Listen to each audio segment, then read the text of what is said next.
For further analysis, Omer Ozkizilcik joins us now from Ankara. He's a security analyst and non-residential fellow at the Atlantic Council. Omer, give us a breakdown of what is happening right now in Syria. How have things got to this point for the Assad regime?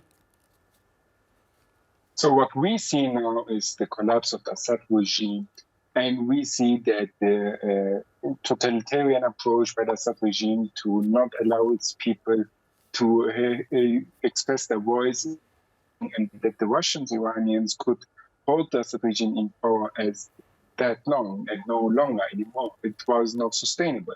And especially after the collapse of the Hama defensive line, we see now that the people are rising up, that there is a psychological change, that the mood in Syria has changed, and that the people who were in their homes afraid of the Assad regime are now going into the streets, that the former rebels who have reconciled with the Assad regime are taking up arms again.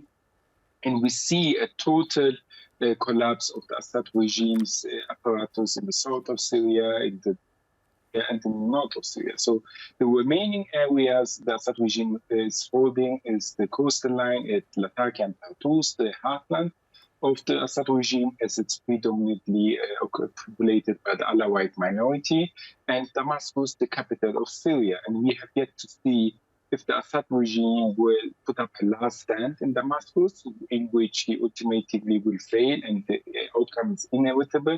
There is no potential military victory for him, or if the Assad regime will peacefully surrender, maybe with Bashar al-Assad leaving the country to an exile and accepting his fate.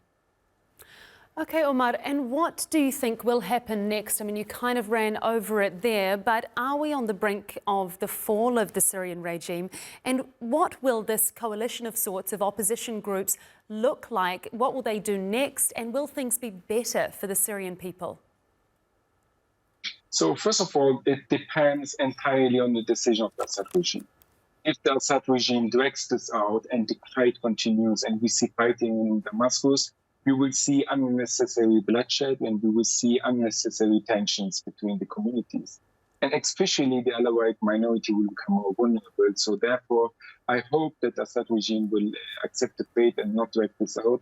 That would open for a more inclusive and more organized transition period in which even the Alawite minority and former technocrats of the Assad regime may play a role. However, here, for the coming future, we have to clearly assess that the Syrian rebels of today are clearly and definitely not the Syrian rebels 10 years ago.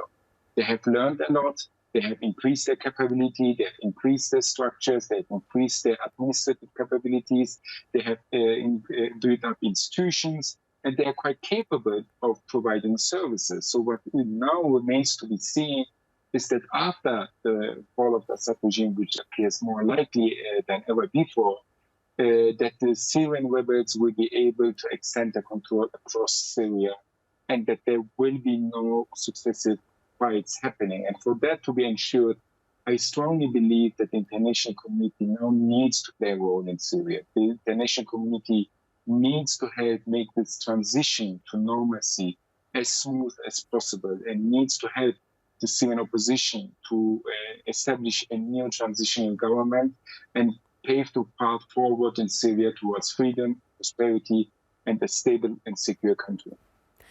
Omer Ozkizilcik, live for us there from Ankara. Very much appreciate your analysis. Thank you.